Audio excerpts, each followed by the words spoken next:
guys, Dad Dash here, coming to you to talk to you about one of the hottest things I've seen out there in my news feed on YouTube. And I figure I would like to weigh in on some thoughts on this thing they're calling the glitch, which I am familiar with. I saw the videos. And I myself have been wondering for a while about that, because I'd heard it mentioned time and time again, and I was wondering about it. And then when I finally saw what it was, and in fact it does work, and just so you know, it actually does work on both iPhones and Androids. As the unofficial tech guy of the gig world, in having the fact that I own both, I said, well, I got to try it out and confirm that, because I knew that that was something I needed to test out and figure out. And it does work on both. So anybody out there that has an iPhone and feels left out, don't be left out. Don't feel left out. Next, what are my thoughts on this? So I am going to say this. I'm not going to name creators, because I'm not going to sit here and make accusations against anybody specifically, because I don't have enough evidence. I have enough suspicion.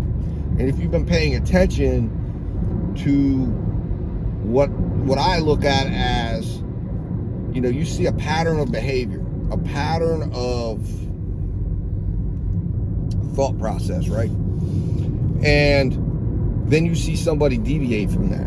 I had been saying since Sin City came out, something was weird, something didn't smell right. I heard the talk of a glitch. I heard that there was something going on, and I knew there was something going on. And in fact, I had jumped in and decided I'm jumping in and I'm testing out Top Dasher. And I did that, okay? And what I concluded was, and again, and it's what made no sense, because listen, I know 100 unequivocally, there is no difference between my market and many other markets in a big drastic way.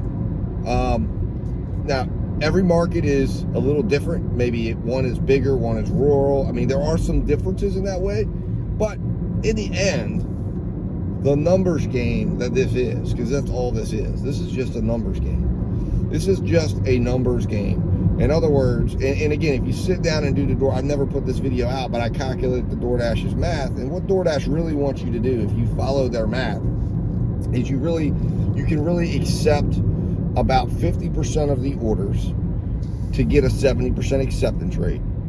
Now, that doesn't get you Top Dasher, but that gets you a 70% acceptance rate if you follow their math. Now, if you follow the math to a 95% completion rate instead of an 80% completion rate, that puts you at about 65% of what the actual real expected acceptance rate is. So as you start to deviate up those numbers, which is what I had in my mind when I was testing these things out, you're going to see a loss of money. You're going to see a loss of business. Now, especially if you're foregoing use of the completion rate, because essentially DoorDash's algorithm, now my belief is DoorDash is hoping, by getting Dashers to work towards these numbers, that they are essentially priming the algorithm for each, and again, we're markets of one, right? I've been clear on that. And in other words, we make our own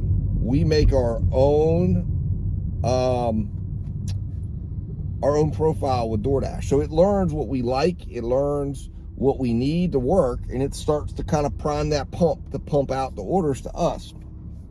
So anyways, my point is, I knew there were some things going on. Now, I don't know who's using this glitch or not. I think it's a little dangerous to start naming names. So I would discourage this naming of names necessarily. Besides questioning people. Now, asking questions is something that's fair game, in my opinion. In other words, asking someone, did you do this? Because we noticed that you were one way for a little while, and then you switched.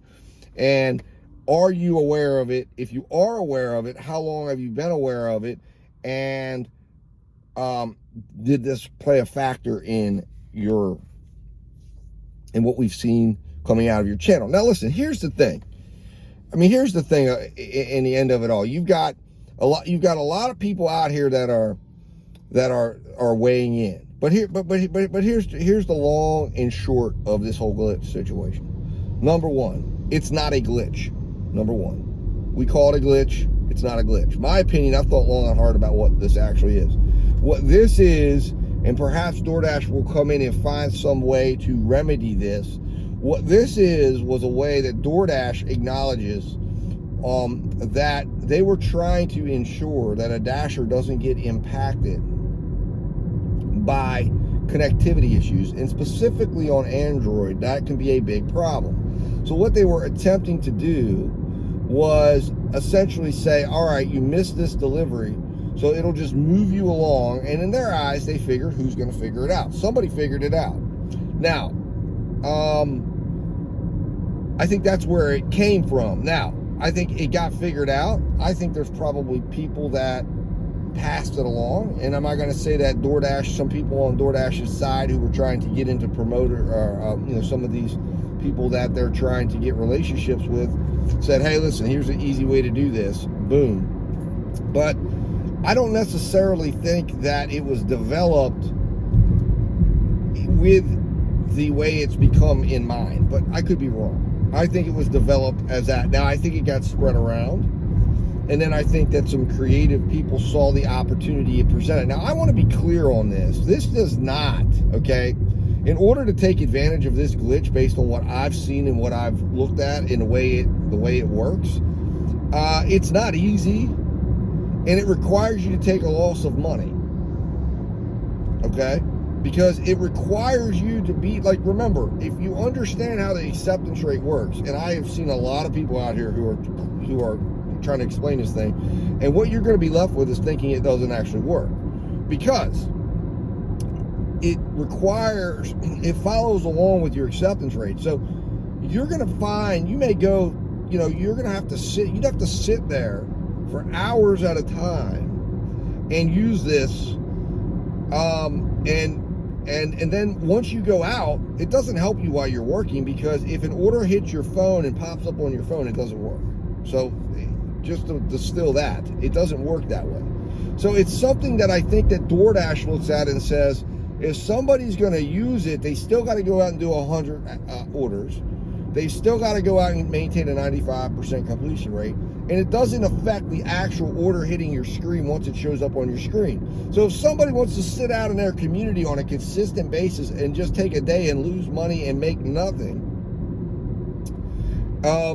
okay, fine. I mean, I guess they get to do that, and then they're going to come out, and then they're going to work the way they are, and then they're going to drop, and then you got to go 100 more orders through in order, or 100 more offers through to try to get the acceptance rate back up. It's impossible to keep up with. Now, if you're strategic, if you're multi-apping, if you're using other apps and watch the content for that, perhaps you could figure out how to do it. And then, of course, really what this does really is, it doesn't necessarily mean you can work differently.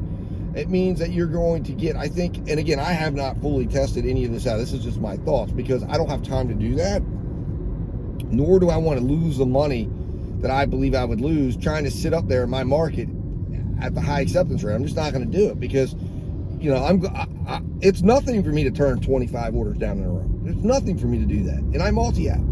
So as a multi-apper, a serious Dasher doing this to make their money and make their stuff doesn't have time to use this thing. So I think obviously there's an initial reaction. Now, that doesn't make it wrong. That doesn't make it any less wrong. And this is the thing that I think is got to be understood and should be understood going forth. And this is the takeaway. And then I think we got to just say, okay, we move forward, and you decide whether you support a channel you suspect did this or not. Listen, when More Finance came out and wasn't honest with his viewership, people got really upset, and eventually it weighed on his conscience, and eventually he came forward and said, yeah, I was dishonest in some of my videos. I have respect for that. I don't have respect for the dishonesty. I have respect for the fact that he came around, felt bad enough to come out, even if it was that he was caught, but he had the mental ability and the feel to say, hey, you know what? In order for me to move forward, I've got to come out and be honest and set this right. Now, at that point, it's on the viewer whether they stay a supporter or not, or whether they feel that they can trust that person or not. And it's also important that the content creator understand they've got to rebuild the trust of the community they were building and get that back.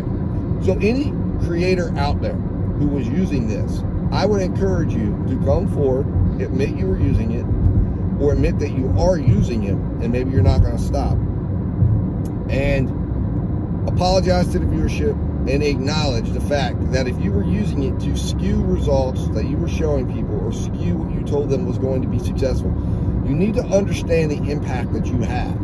And that's what I think everybody's getting really upset about, and that's what's getting lost, because we've got some agendas, we've got people attacking people, and it all gets lost. And that's why I try to come in to be the voice of the reason, the voice of the reasonable, and to try to come in and say, listen, here it is.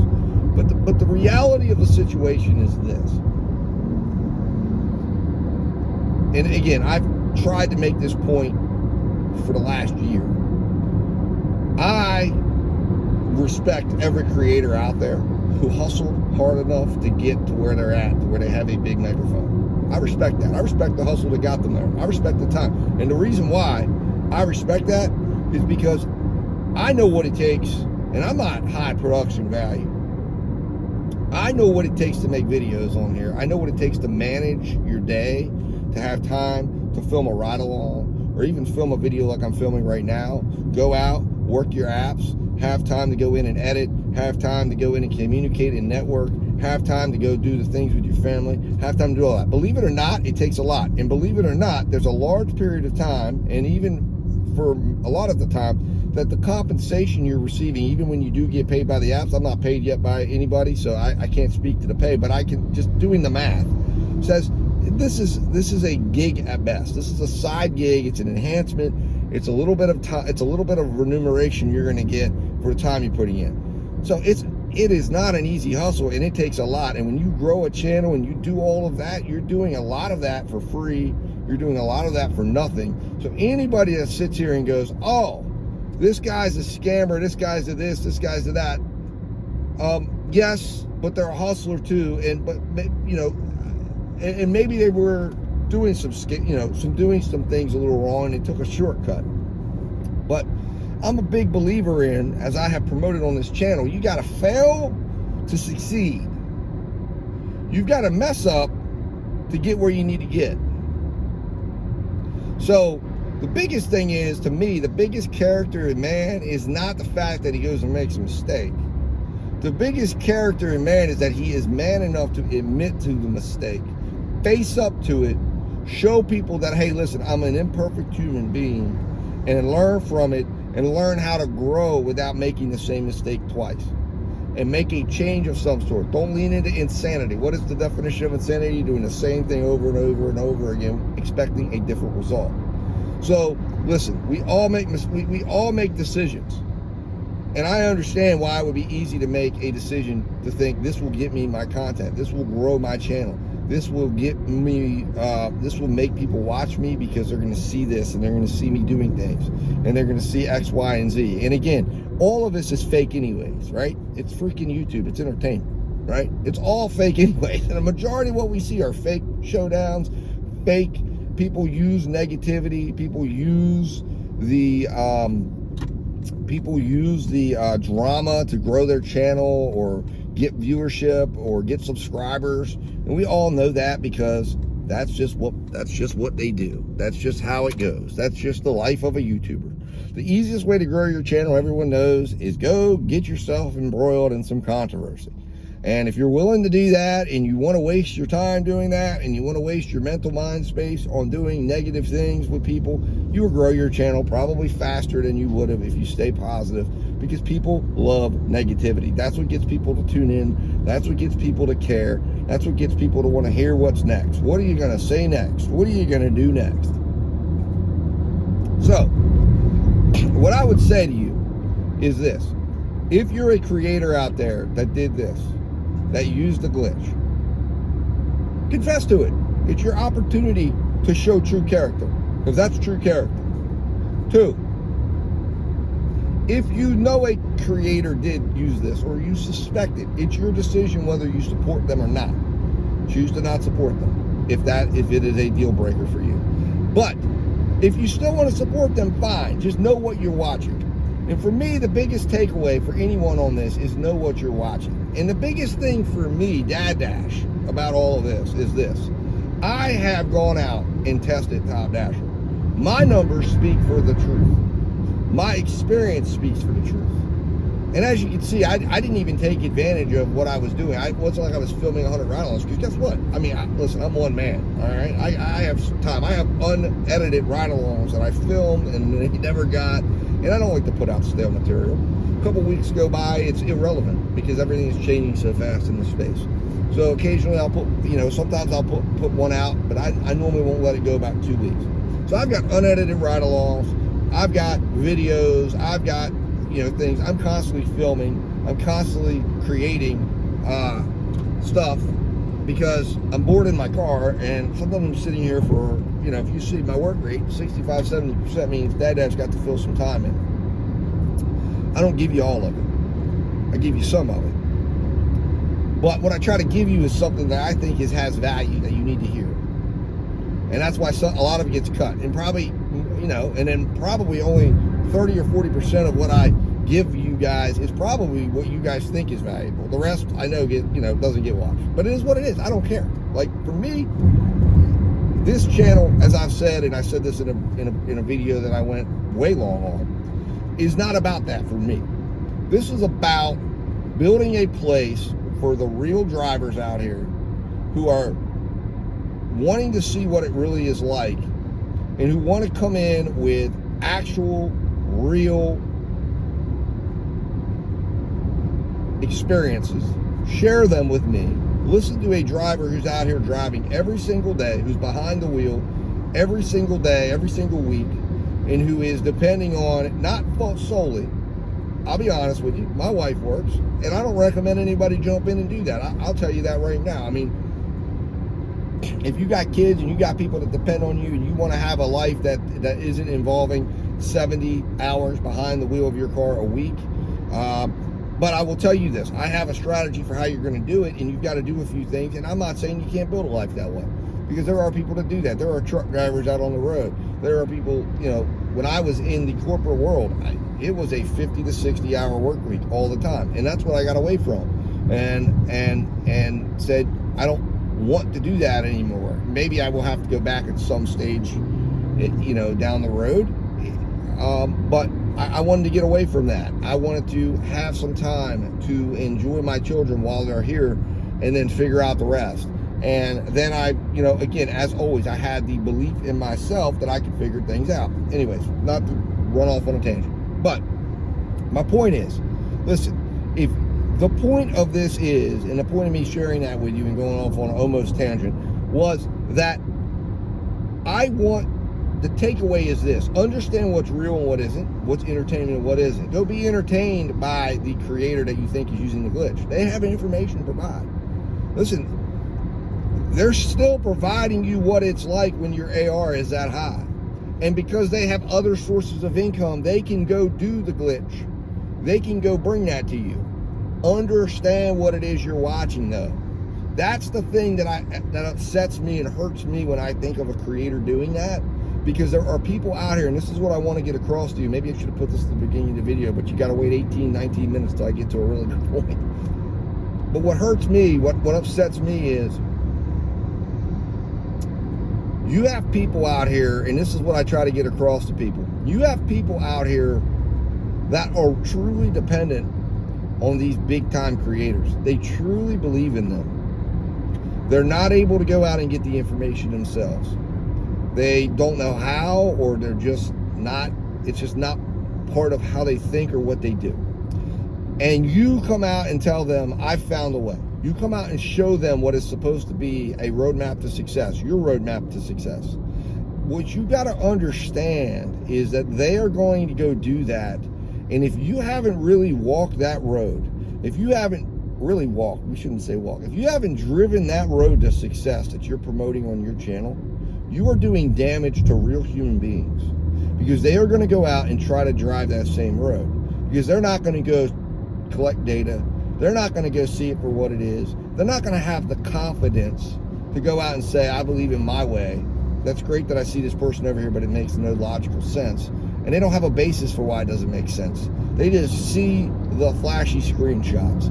They hear the talk, and they say, okay, I'm going to go and do that. I'm going to emulate that. And these people are hurting for real. They're losing money for real. They're destroying their vehicles for real. That's the sad human story that I say nobody cares about. And I understand. The outside world says you're choosing to do this. But we're not on the outside. We're on the inside. And believe it or not, we have an obligation to our brothers and sisters out here on the road. If we decide to go out here, we have an obligation, I think, in my opinion, and I feel like I do, to help people by sharing my honest experience. And if my honest experience gets 100 views a video, so be it. If my honest experience gets 100,000 views a video, so be it. I didn't choose to be a YouTuber when I started this. I did not come into this and go, I want to go make YouTube videos about gig work. No. I started watching YouTube videos because my son told me to watch YouTube videos to learn how to do this stuff. And I saw people out here doing it. And there's a few out here that I started with, and I respect their hustle because I've been with them on their journey. They don't even know it. I've been watching them. They gave me the first ideas on what to do. And then I took my knowledge, my business knowledge, my ability to figure things out, and I went out and I said, okay, I got to be patient. And I lost money and I made money. And probably lost more than I made, but I figured that's part of the process of figuring it out in that first year I was out here. You know, I could have made a lot more if I would have known a lot more. But that's part of the process. And I've gotten better and better and better and better and better. And I've drawn a data set that I can look at and analyze and figure out. And I've got an approach and I've got ideas. But here's the thing, guys. Not everybody's going to do that. Not everybody has time to do that. Not everybody wants to do that. And that's why I said to myself, you know what? I can share. I'm out here alone. I got no one to talk to. I got no one to see. So why the hell not talk to my phone? Why not share my thoughts? Because if I'm asking someone else to do that, if I want someone else to do that, I should give back a little bit too. And that's why I encouraged in that video a few days back last week, I said, everyone make a YouTube channel. Every driver make a YouTube channel. And give your honest perspective on what's going on in your day. Share your experiences. That is what we peddle in on YouTube. That is the currency we're trading on YouTube. And then the algorithm rewards us by showing our videos. The more people we touch, the more people we reach. So listen, if you're a creator out here who hasn't been honest with your viewership, I would encourage you to step up, be honest, let them know what was real and what wasn't. If you're not and you don't want to be, that's fine. Let it be, whatever. But know that the true character, that is the test of character of man, is coming out and saying, hey, look, I made a mistake. I took a shortcut. And I'm not going to do it again. And because you know what? You don't always think about the impact that that's making. Because for you, it's like, who cares? But if you truly do care about the supporters that have got you where you're at, that have enriched you by allowing your channel to grow to a point where you're making money and you're making a stream of income that allows you to dash less and do other things, then you at least owe it to that viewership to come out and say, hey, this is what I did. This is what happened. And, the rest is on you guys. So anyways, I wanted to just weigh in. That's my thoughts on it. Agree with it, disagree with it. But, this is an opportunity to step up. Like I tell my sons, when you mess up, you step up. We all are going to mess up. We are not perfect people. And the most dishonest guy in the room is the guy that says, I'm perfect and I'm right every time. That's the person that's lying to you. Because you are never right all the time. And you are a lot of times, and you're never honest all the time. It's just impossible. And if you're going to hold yourself out to be that, then we all know. And we all make decisions and choices and take shortcuts. And sometimes we get away with it. And sometimes we don't. And sometimes it takes other people pointing it out. Sometimes things get exposed. And that's what it is. So, hey. Ball's in your court. As always, guys, stay safe, stay profitable, and Dad Dash will talk to you soon.